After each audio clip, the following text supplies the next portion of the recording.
पकरी प्रभ स्वामी।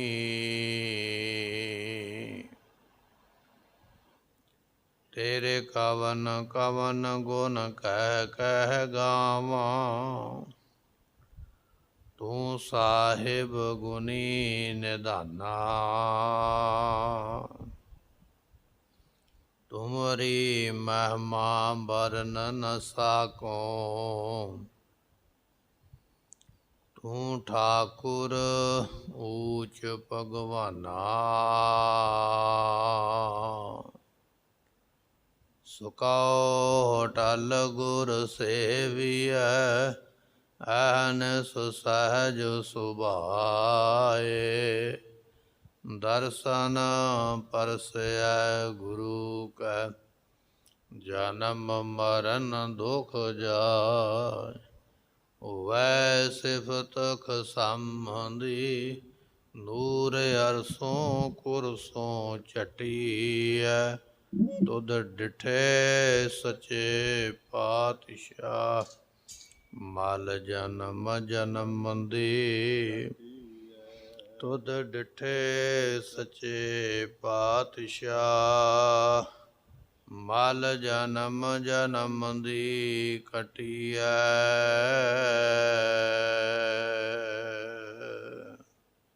सतनाम श्री वाहिगुरु साहिब जीओ।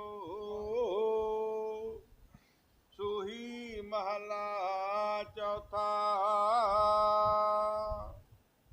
हर चौथड़ी लाभ मन सहज भया। हर पाया बल राम जियो। गुरमुख मिलिया सुभाए। हर मन तन मीठा लाया बलराम जियो। हर मीठा लाया मेरे प्रभ पाया। आन दिन हर लिव लाई। मन चिंदिया फल पाया स्वामी। हर नाम वजी वधाई। हर प्रभ ठाकुर काज रचाया। धन हिरदै नाम वेगासी। जन नानक बोलै चौथी लावै। हर पाया प्रभ अविनाशी। हर चौथड़ी ला मन सहज भया। हर पाया बलराम जियो। वाहिगुरु जी का खालसा। वाहिगुरु जी की फतेह। परम सन्मानयोग सतगुरां दी साजी नवाजी गुरु की संगत महाराज साहब जियां ने किरपा कीती है जो अमृत वेले दा समां बख्शिश करदियां होया गुरबाणी दे नाल नाम दे नाल महाराज ने सानू निवाजिया है। आओ इस वेले आपां गुरबाणी दी जो कथा महाराज बख्शिश करदे उस दे अंदर लावा नाम दी जो बाणी है ये आपां कथा सरवण कर रहे हाँ। गुरु रामदास महाराज ने 4 लावां जड़ियां सन वो बख्शिश कीतियां। 4 लावां दे विचों 3 लावां जड़ियां हन वो आपां सरवण कर लईयां। रोज़ एक लाम दे अर्थ जिहड़े हन आपां सरवण करदे हाँ।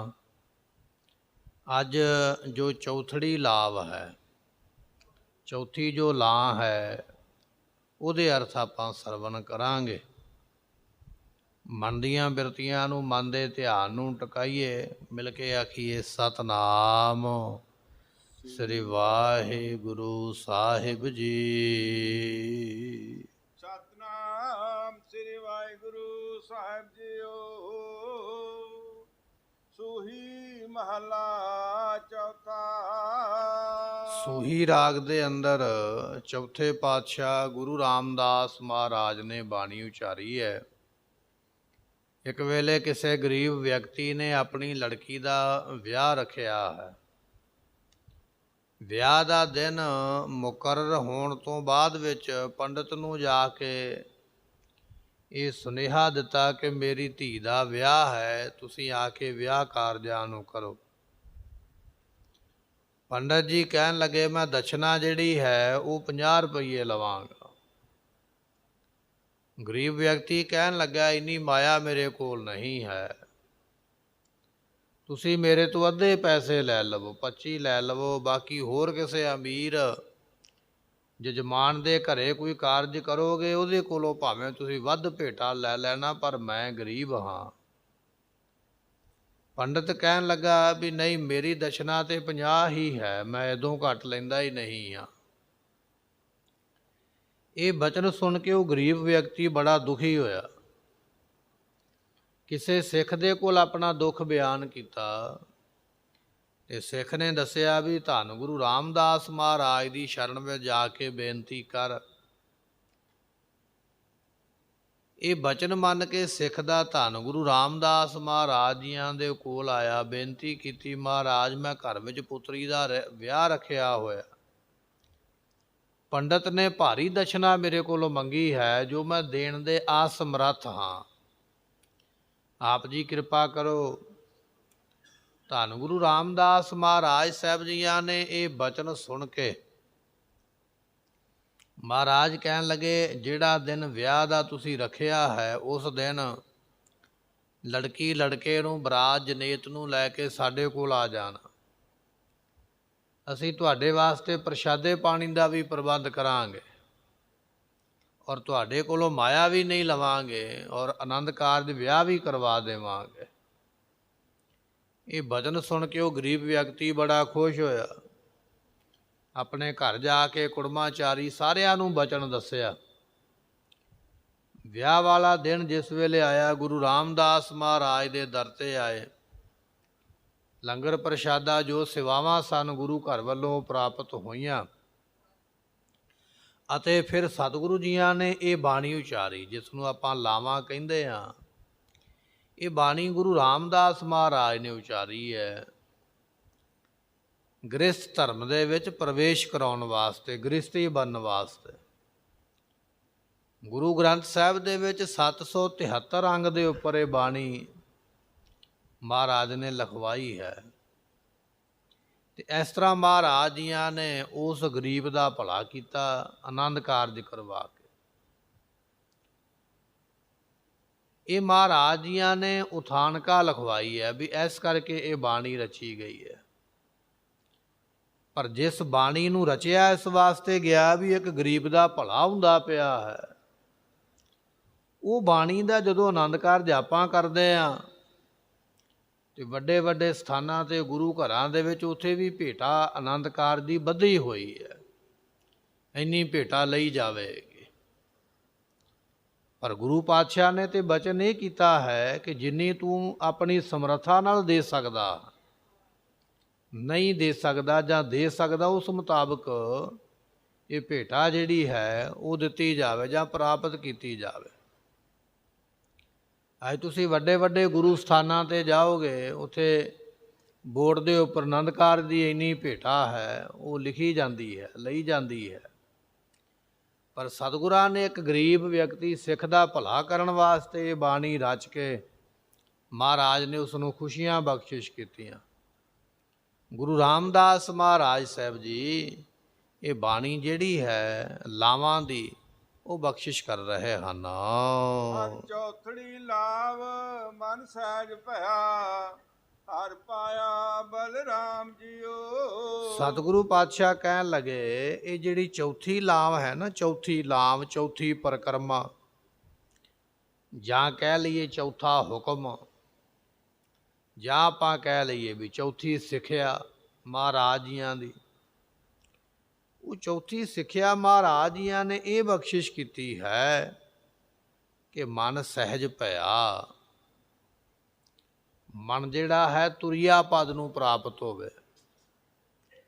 ਤੁਰਿਆ ਪਦ ਕਿਹਾ ਜਾਂਦਾ ਹੈ ਸਹਿਜ ਗਿਆਨ, ਬ੍ਰਹਮ ਗਿਆਨ। ਚੌਥੀ ਲਾਮ ਇਹ ਹੈ। ਪਹਿਲੀ ਲਾਮ ਸੀ ਸ਼ੁਭ ਇੱਛਾ, ਤੇਰੀਆਂ ਇੱਛਾਵਾਂ ਸ਼ੁਭ ਹੋਣ। ਦੂਜੀ ਲਾਭ ਸੀ ਮਹਾਰਾਜ ਜੀਆਂ ਦੀ ਸ਼ੁਭ ਵਿਚਾਰ, ਤੇਰੇ ਵਿਚਾਰ ਸ਼ੁਭ ਹੋਣੇ ਚਾਹੀਦੇ, ਚੰਗੇ ਹੋਣੇ ਚਾਹੀਦੇ। ਤੀਜੀ ਲਾਭ ਮਹਾਰਾਜ ਜੀਆਂ ਨੇ ਬਖਸ਼ਿਸ਼ ਕੀਤੀ, ਕਹਿਣ ਲੱਗੇ ਤੇਰਾ ਮਨ ਨਿਰਮਲ ਹੋਣਾ ਚਾਹੀਦਾ ਔਰ ਮਨ ਟਿਕਣਾ ਚਾਹੀਦਾ ਹੈ। ਤੇ ਚੌਥੀ ਲਾਭ ਤੋਂ ਭਾਵ ਹੈ ਮਹਾਰਾਜ ਕਹਿਣ ਲੱਗੇ ਜਿਹੜੀ ਤੁਰਿਆ ਅਵਸਥਾ ਪ੍ਰਾਪਤ ਕਰਨੀ ਹੈ। ਚਥਰਤ ਸਤਾਪਤ ਯਹ ਅਨਭਵ ਉਦੈ ਅਭੰਗ, ਆਤਮ ਜਗ ਦਰਸਿਓ ਭਲੇ ਜਿਉ ਮਦ ਸਿੰਧ ਤਰੰਗ। ਵਿਚਾਰ ਮਾਲਾ ਵਿੱਚ ਇਹ ਬਚਨ ਲਿਖਿਆ, ਜਿਵੇਂ ਪਾਣੀ ਸਮੁੰਦਰ ਦੀਆਂ ਲਹਿਰਾਂ ਵਿੱਚੋਂ, ਸਮੁੰਦਰ ਦਾ ਪਾਣੀ ਤੇ ਲਹਿਰਾਂ ਹੈ ਵੱਖੋ ਵੱਖਰੀਆਂ, ਪਰ ਜਾਣਕਾਰ ਵਿਅਕਤੀ ਨੇ ਸਮਝ ਲਿਆ ਹੈ ਵੀ ਲਹਿਰਾਂ ਵੱਖਰੀਆਂ ਨਹੀਂ, ਹੈ ਪਾਣੀ ਦਾ ਹੀ ਰੂਪ ਹਨ। ਜੇ ਪਾਣੀ ਹੈ ਤੇ ਲਹਿਰਾਂ ਤਾਂ ਨੇ, ਜੇ ਪਾਣੀ ਨਾ ਹੋਵੇ ਤੇ ਲਹਿਰਾਂ ਕਿੱਥੋਂ ਆਉਣਗੀਆਂ। ਸਮੁੰਦਰ ਦੇ ਵਿੱਚ ਲਹਿਰਾਂ ਦਿਸਦੀਆਂ ਵੱਖਰੀਆਂ ਜ਼ਰੂਰ ਨੇ, ਪਰ ਹੈ ਸਮੁੰਦਰ ਪਾਣੀ ਦਾ ਹੀ ਰੂਪ ਹਨ।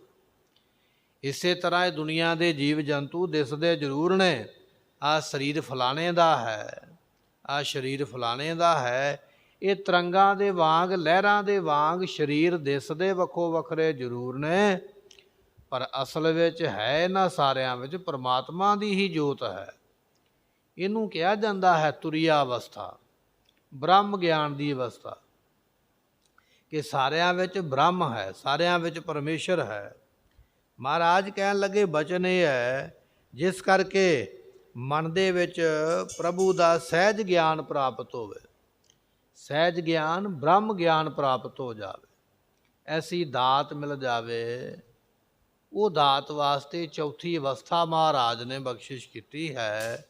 ਹਰ ਚੌਥੜੀ ਲਾਭ ਮਨ ਸਹਿਜ ਭਇਆ। ਚੌਥੀ ਲਾਵਾਂ ਤੋਂ ਭਾਵ ਹੈ ਮਨ ਦੇ ਵਿੱਚ ਗਿਆਨ ਪ੍ਰਾਪਤ ਹੋਣਾ। ਗਿਆਨ ਵੀ ਜਿਸ ਨੂੰ ਬ੍ਰਹਮ ਕਥਨ ਕੀਤਾ ਹੈ। ਗੁਰੂ ਨਾਨਕ ਸਾਹਿਬ ਮਹਾਰਾਜ ਤੋਂ ਲੈ ਕੇ ਧੰਨ ਗੁਰੂ ਗੋਬਿੰਦ ਸਿੰਘ ਮਹਾਰਾਜ ਜੀ ਬ੍ਰਹਮ ਗਿਆਨ ਦੀ ਅਵਸਥਾ ਦੇ ਵਿੱਚ ਨੇ, ਬ੍ਰਹਮ ਦੀ ਅਵਸਥਾ ਦੇ ਵਿੱਚ। ਪਰ ਅੰਮ੍ਰਿਤ ਵੇਲਾ ਉਹਨਾਂ ਨੇ ਵੀ ਨਹੀਂ ਛੱਡਿਆ ਹੈ। ਅੰਮ੍ਰਿਤ ਵੇਲੇ ਮਹਾਰਾਜ ਉੱਠਦੇ, ਨਿਤਨੇਮ ਕਰਦੇ, ਇਸ਼ਨਾਨ ਪਾਨ ਕਰਦੇ। ਮਹਾਰਾਜ ਦਾ ਬਚਨ ਹੈ ਬ੍ਰਹਮ ਗਿਆਨੀ ਕਾ ਨਾਮ ਆਧਾਰ, ਕਿਉਂਕਿ ਬ੍ਰਹਮ ਗਿਆਨੀ ਦਾ ਆਸਰਾ ਹੀ ਨਾਮ ਹੈ। ਸਤਿਗੁਰੂ ਪਾਤਸ਼ਾਹ ਕਹਿਣ ਲੱਗੇ ਤੂੰ ਬ੍ਰਹਮ ਦੀ ਅਵਸਥਾ ਵਿੱਚ ਪਹੁੰਚ ਵੀ ਜਾਵੇਂ, ਤੁਰਿਆ ਅਵਸਥਾ ਮਿਲ ਵੀ ਜਾਵੇ, ਪਰ ਨਾਮ ਦਾ ਆਸਰਾ ਨਹੀਂ ਛੱਡਣਾ ਹੈ, ਨਾਮ ਜਪਦੇ ਰਹਿਣਾ ਹੈ। ਇਹ ਚੌਥੀ ਲਾਮ ਤੋਂ ਭਾਵ ਹੈ। ਗੁਰਮੁਖ ਮਿਲਿਆ ਸੁਭਾਏ, ਹਰ ਮਨ ਤਨ ਮੀਠਾ ਲਾਇਆ ਬਲਰਾਮ ਜੀਓ। ਹਰ ਚੌਥੜੀ ਲਾਭ ਮਨ ਸਹਿਜ ਭਇਆ, ਹਰ ਪਾਇਆ ਬਲਰਾਮ ਜੀਓ। ਉਹ ਰਾਮ ਪਰਮਾਤਮਾ ਜਿਹਦੇ ਤੋਂ ਬਲਿਹਾਰ ਜਾਈਏ, ਕੁਰਬਾਨ ਜਾਈਏ, ਸਦਕੇ ਜਾਈਏ, ਉਹ ਪਰਮਾਤਮਾ ਜਿਹੜਾ ਹੈ ਉਹ ਗੁਰਮੁਖਾਂ ਨੇ ਪਾਲਿਆ ਹੈ। ਪਾਇਆ ਉਹਨਾਂ ਨੇ ਹੈ ਜਿਨ੍ਹਾਂ ਨੂੰ ਚੌਥੀ ਅਵਸਥਾ ਪ੍ਰਾਪਤ ਹੋਈ ਹੈ। ਚੌਥੀ ਅਵਸਥਾ ਤੁਰਿਆ ਪਦਵੀ, ਜਿਸ ਨੂੰ ਕਿਹਾ ਜਾਂਦਾ ਬ੍ਰਹਮ ਗਿਆਨ, ਪਰਮੇਸ਼ਰ ਦੀ ਪ੍ਰਾਪਤੀ। ਉਹ ਫਿਰ ਉਸ ਰਮੇ ਹੋਏ ਰਾਮ ਤੋਂ ਬਲਿਹਾਰ ਜਾਂਦੇ ਨੇ ਜਿਨ੍ਹਾਂ ਨੇ ਉਸ ਪਰਮਾਤਮਾ ਨੂੰ ਪਾਲਿਆ ਹੈ। ਗੁਰਮੁਖ ਮਿਲਿਆ ਸੁਭਾਏ, ਮਹਾਰਾਜ ਕਹਿਣ ਲੱਗੇ ਜਿਨ੍ਹਾਂ ਨੇ ਆਪਣਾ ਮੁਖ ਗੁਰੂ ਵੱਲ ਕੀਤਾ ਹੈ, ਐਸੇ ਮੁਖੀ ਗੁਰਾਂ ਦੇ ਕੋਲੋਂ ਜਿਨ੍ਹਾਂ ਨੇ ਉਪਦੇਸ਼ ਪ੍ਰਾਪਤ ਕੀਤਾ ਹੈ। ਹਰ ਮਨ ਤਨ ਮੀਠਾ ਲਾਇਆ ਬਲਰਾਮ ਜੀਓ। ਸਤਿਗੁਰੂ ਕਹਿਣ ਲੱਗੇ ਉਹ ਬਲਿਹਾਰ ਜਾਣੇ ਯੋਗ ਜੋ ਪ੍ਰਮਾਤਮਾ ਹੈ, ਰਾਮ ਹੈ, ਉਹਨਾਂ ਗੁਰਮੁਖਾਂ ਦੇ ਮਨ ਤੇ ਤਨ ਨੂੰ ਮਿੱਠਾ ਲੱਗਾ ਹੈ। ਮਿੱਠਾ ਇਹ ਨਹੀਂ ਹੈ ਵੀ ਅਸੀਂ ਖੰਡ ਦਾ ਫੱਕਾ ਮਾਰੀਏ ਤੇ ਬੜਾ ਮਿੱਠਾ, ਬੜਾ ਸਵਾਦ ਹੈ। ਮਿੱਠਾ ਤੋਂ ਭਾਵ ਹੈ ਪਿਆਰਾ, ਜਿਹਦਾ ਰਸ ਆਉਣ ਲੱਗ ਪਵੇ। ਸਭੇ ਵਸਤੂ ਮਿੱਠੀਆਂ ਰੱਬ ਨਾ ਪੂਜਣ ਤੁਧ, ਉਹ ਅਵਸਥਾ ਬਣ ਜਾਵੇ ਕਿ ਹਰੇਕ ਪਦਾਰਥ ਤੋਂ ਸਵਾਦ ਕੇਵਲ ਪ੍ਰਮਾਤਮਾ ਦਾ ਨਾਮ ਲੱਗੇ। ਜਿਨ੍ਹਾਂ ਨੂੰ ਇਸ ਤਰ੍ਹਾਂ ਪ੍ਰਮਾਤਮਾ ਮਿੱਠਾ ਲੱਗਾ ਹੈ, ਭਾਵ ਕਿ ਪਿਆਰਾ ਲੱਗਾ ਹੈ, ਜਿਹੜੇ ਇਹ ਬਚਨ ਆਖਦੇ ਆਖਾਂ ਜੀਵਾਂ ਜੇ ਮੈਂ ਜਿਉਂਦਾ ਹਾਂ ਤੇ ਤਾਂ ਜਿਉਂਦਾ ਪਿਆ ਹਾਂ, ਮੈਨੂੰ ਨਾਮ ਮਿੱਠਾ ਲੱਗਦਾ, ਮੈਂ ਨਾਮ ਬਿਨਾਂ ਰਹਿ ਨਹੀਂ ਸਕਦਾ। ਜਦੋਂ ਮੈਨੂੰ ਨਾਮ ਭੁੱਲ ਜਾਂਦਾ ਹੈ, ਮੈਂ ਤੇ ਆਤਮਿਕ ਮੌਤ ਮਰ ਜਾਂਦਾ। ਜਿਨ੍ਹਾਂ ਨੂੰ ਇਸ ਤਰ੍ਹਾਂ ਨਾਮ ਮਿੱਠਾ ਲੱਗਾ ਹੈ, ਜਿਹੜੇ ਸਵਾਸ ਸਵਾਸ ਜਪਦੇ ਪਏ। ਮਹਾਰਾਜ ਕਹਿਣ ਲੱਗੇ, ਗੁਰਮੁਖ ਜਿਹੜੇ ਬਣੇ ਹਨ, ਉਹਨਾਂ ਨੇ ਮੁਖੀ ਗੁਰਾਂ ਦੇ ਕੋਲੋਂ ਉਪਦੇਸ਼ ਲੈ ਕੇ, ਬਲਰਾਮ ਜੀ ਉਹ ਜਿਹੜਾ ਬਲਿਹਾਰ ਜਾਣੇ ਯੋਗ ਪਰਮਾਤਮਾ ਹੈ, ਰਾਮ ਜਿਹੜਾ ਰਮਿਆ ਹੋਇਆ ਹੈ। ਪਾਤਸ਼ਾਹ ਕਹਿਣ ਲੱਗੇ, ਜਿਨ੍ਹਾਂ ਨੂੰ ਉਹ ਮਨ ਤੇ ਤਨ ਵਿੱਚ ਮਿੱਠਾ ਲੱਗਾ ਹੈ, ਰਾਮ ਪਿਆਰਾ ਰਾਮ, ਉਹ ਰਾਮ ਜਿਨ੍ਹਾਂ ਨੂੰ ਪਿਆਰਾ ਲੱਗਾ, ਮਿੱਠਾ ਲੱਗਾ ਹੈ। ਪਾਤਸ਼ਾਹ ਕਹਿਣ ਲੱਗੇ, ਮਿਲਿਆ ਸੁਭਾਏ। ਉਹਨਾਂ ਗੁਰਮੁਖਾਂ ਨੂੰ ਉਹ ਫਿਰ ਸੁਭਾਵਕ ਹੀ ਆ ਕੇ ਮਿਲ ਪੈਂਦਾ ਹੈ। ਸੁਤੇ ਸਿੱਧੀ ਉਸ ਦੀ ਪ੍ਰਾਪਤੀ ਕਰ ਲੈਂਦੇ ਹਨ, ਜਿਨ੍ਹਾਂ ਨੂੰ ਉਹਦਾ ਨਾਮ ਮਿੱਠਾ ਚੰਗਾ ਲੱਗਦਾ ਹੈ। ਮਿੱਠਾ ਲਾਇਆ ਮੇਰੇ ਪ੍ਰਭ ਆਇਆ। ਸਤਿਗੁਰੂ ਬਖਸ਼ਿਸ਼ ਕਰਦੇ, ਜਿਸ ਵੇਲੇ ਪਰਮਾਤਮਾ ਨੂੰ ਭਾਗ ਹੈ, ਚੰਗੇ ਲੱਗੇ, ਉਸ ਵੇਲੇ ਗੁਰੂ ਨੇ ਕੀ ਕਿਰਪਾ ਕੀਤੀ ਹੈ, ਹਰ ਮਿੱਠਾ ਲਾਇਆ, ਨਾਮ ਮਿੱਠਾ ਲੱਗਣ ਲੱਗ ਪਿਆ, ਨਾਮ ਦੇ ਵਿੱਚੋਂ ਸਵਾਦ ਆਉਣ ਲੱਗ ਪਿਆ, ਨਾਮ ਦੇ ਵਿੱਚੋਂ ਰਸ ਆਉਣ ਲੱਗ ਪਿਆ। ਪਰ ਰਸ ਕਿਹਨੂੰ ਆਉਂਦਾ ਹੈ? ਜਿਹੜਾ ਬ੍ਰਹਮ ਦੀ ਅਵਸਥਾ ਨੂੰ ਪਾਉਂਦਾ। ਹੁਣ ਤੇ ਆਪਾਂ ਨਿਤਨੇਮ ਕਰਦੇ ਹਾਂ ਨਾ, ਬਾਣੀ ਪੜ੍ਹਦੇ ਹਾਂ, ਪਰ ਸਾਨੂੰ ਉਹ ਰਸ ਨਹੀਂ ਆਉਂਦਾ, ਉਹ ਸਵਾਦ ਨਹੀਂ ਆਉਂਦਾ ਜਿਹੜਾ ਬ੍ਰਹਮ ਗਿਆਨੀ ਨੂੰ ਆਇਆ ਹੈ। ਇੱਕ ਅਵਸਥਾ ਹੈ। ਕਹਿਣ ਲੱਗੇ ਮਹਾਰਾਜ ਸਾਹਿਬ ਜੀ, ਮਹਾਰਾਜ ਕਹਿਣ ਲੱਗੇ, ਹਰ ਮਿੱਠਾ ਲਾਇਆ, ਜਿਨ੍ਹਾਂ ਨੂੰ ਉਹ ਪਰਮਾਤਮਾ ਮਿੱਠਾ ਲੱਗਾ ਹੈ। ਪਰ ਮਿੱਠਾ ਉਹਨਾਂ ਨੂੰ ਲੱਗਾ ਜਿਨ੍ਹਾਂ ਦੀ ਅਵਸਥਾ ਬਣੀ ਹੈ, ਉਹਦੇ ਪ੍ਰੇਮ ਦੇ ਵਿੱਚ ਹਨ। ਜਿਨ੍ਹਾਂ ਨੂੰ ਮਿੱਠਾ ਲੱਗਾ, ਮੇਰੇ ਪ੍ਰਭ ਭਾਇਆ, ਉਹ ਪਰਮਾਤਮਾ ਨੂੰ ਭਾਗ ਹੈ, ਚੰਗੇ ਲੱਗਣ ਲੱਗ ਪਏ। ਜਿਵੇਂ ਕਬੀਰ ਸਾਹਿਬ ਜੀ ਕਹਿੰਦੇ ਨਾ, ਪਾਛੈ ਲਾਗੋ ਹਰ ਫਿਰੇ ਕਹਿਤ ਕਬੀਰ ਕਬੀਰ। ਜਿਹੜੇ ਰੱਬ ਨੂੰ ਚੰਗੇ ਲੱਗਣ ਲੱਗ ਪਏ ਨਾ, ਰੱਬ ਫਿਰ ਉਹਨਾਂ ਦੇ ਮਗਰ ਮਗਰ ਉਹਨਾਂ ਦੇ ਨਾਮ ਨੂੰ ਲੈਂਦਾ ਲੈਂਦਾ ਉਹਨਾਂ ਦੇ ਨਾਲ ਐਸਾ ਪਿਆਰ ਕਰਦਾ ਹੈ। ਜਿਨ੍ਹਾਂ ਨੂੰ ਉਹ ਪਰਮਾਤਮਾ ਮਿੱਠਾ ਲੱਗਦਾ, ਪਿਆਰਾ ਲੱਗਦਾ ਹੈ, ਉਹ ਪਰਮਾਤਮਾ ਨੂੰ ਭਾ ਜਾਂਦੇ, ਚੰਗੇ ਲੱਗਦੇ, ਉਹਨਾਂ ਨੂੰ ਐਸੀਆਂ ਦਾਤਾਂ ਮਿਲਦੀਆਂ ਹਨ। ਦਿਨ ਹਰ ਲਿਵ ਲਾਈ। ਉਹ ਫਿਰ ਗੁਰਮੁਖ ਦਿਨੇ ਰਾਤ ਉਹਦੇ ਵਿੱਚ ਲਿਵ ਲਾ ਕੇ ਰੱਖਦੇ, ਧਿਆਨ ਲਾ ਕੇ ਰੱਖਦੇ। ਦਿਨੇ ਵੀ ਧਿਆਨ ਜੁੜਿਆ, ਰਾਤ ਨੂੰ ਵੀ ਧਿਆਨ ਜੁੜਿਆ। ਸੰਸਾਰ ਵੱਲ ਧਿਆਨ ਹੈ ਹੀ ਨਹੀਂ ਹੈ। ਸੰਸਾਰ ਦੀ ਮੋਹ ਮਮਤਾ ਵੱਲ, ਪਦਾਰਥਾਂ ਵੱਲ ਧਿਆਨ ਨਹੀਂ ਹੈ। ਬਾਬਾ ਬੁੱਢਾ ਸਾਹਿਬ ਜੀ ਬ੍ਰਹਮ ਗਿਆਨੀ ਮਹਾਂਪੁਰਖ, ਉਹਨਾਂ ਦੀ ਕੁਲ ਦੇ ਵਿੱਚੋਂ ਭਾਈ ਰਾਮ ਕੋਇਰ ਜੀ, ਜਿਨ੍ਹਾਂ ਦਾ ਨਾਮ ਅੰਮ੍ਰਿਤ ਛਕਣ ਤੋਂ ਮਗਰੋਂ ਸਤਿਗੁਰੂ ਗੋਬਿੰਦ ਸਿੰਘ ਮਹਾਰਾਜ ਜੀਆਂ ਨੇ ਭਾਈ ਗੁਰਬਖਸ਼ ਸਿੰਘ ਰੱਖਿਆ। ਆਪਣੇ ਨਗਰ ਰਹਿੰਦੇ ਨੇ ਰਮਦਾਸਪੁਰੇ ਦੇ ਵਿੱਚ, ਹਰ ਵੇਲੇ ਚੌਂਕੜਾ ਲੱਗਾ ਰਹਿੰਦਾ, ਸਮਾਧੀ ਦੇ ਵਿੱਚ ਲਿਵਲੀਨ ਰਹਿੰਦੇ, ਨਾਮ ਜਪਦੇ ਰਹਿੰਦੇ।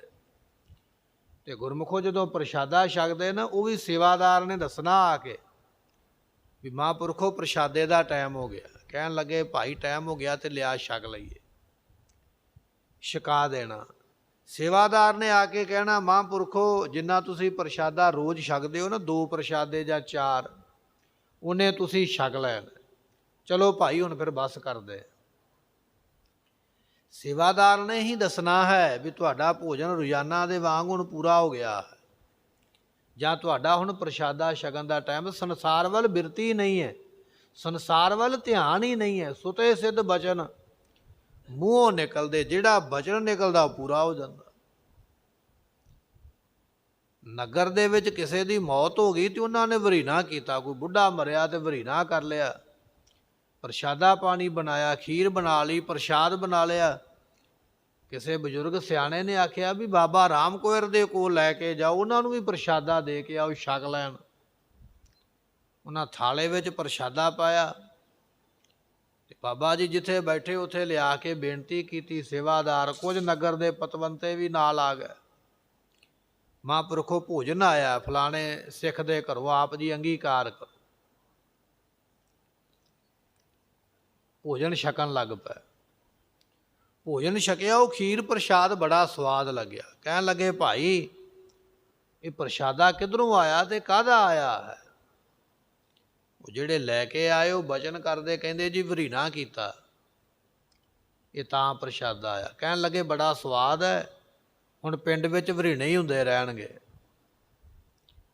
ਮਹਾਂਪੁਰਖ ਆਪਣੀ ਅਵਸਥਾ ਵਿੱਚ ਨੇ, ਦੁਨੀਆਦਾਰੀ ਨਾਲ ਲਗਾਵ ਹੀ ਨਹੀਂ ਹੈ। ਐਸਾ ਬਚਨ ਨਿਕਲੇ ਆ, ਉਹ ਵਾਕਿਆ ਹੀ ਪਿੰਡ ਵਿੱਚ ਕੋਈ ਨਾ ਕੋਈ ਰੋਜ਼ ਤੁਰ ਪਿਆ ਕਰੇ, ਚੜ੍ਹਾਈ ਕਰ ਦਿਆ ਕਰੇ। ਰੋਜ਼ ਦਾ ਵਰੀਣਾ ਵੱਧ ਗਿਆ, ਪਿੰਡ ਖਾਲੀ ਹੋਣ ਲੱਗ ਪਿਆ। ਚਿੰਤਾ ਪੈ ਗਈ, ਹੁਣ ਕੀ ਕੀਤਾ ਜਾਵੇ। ਕਿਸੇ ਸਿਆਣੇ ਗੁਰਸਿੱਖ ਨੂੰ ਜਾ ਕੇ ਪੁੱਛਿਆ ਵੀ ਅਸੀਂ ਇਸ ਤਰ੍ਹਾਂ ਭੋਜਨ ਲੈ ਕੇ ਗਏ, ਉਹਨਾਂ ਨੇ ਛਕ ਕੇ ਭੋਜਨ ਇਹ ਬਚਨ ਕੀਤਾ ਹੈ ਤੇ ਪਿੰਡ ਦੇ ਵਿੱਚ ਬੜੀ ਭਾਰੀ ਮਾਰ ਪੈ ਰਹੀ ਹੈ। ਕਿਸੇ ਨਾਮ ਵਿੱਚ ਜੁੜੀ ਹੋਈ ਰੂਹ ਨੇ ਫਿਰ ਆਖਿਆ, ਕਹਿਣ ਲੱਗੇ ਪਿੰਡ ਵਿੱਚ ਵਿਆਹ ਰੱਖੋ।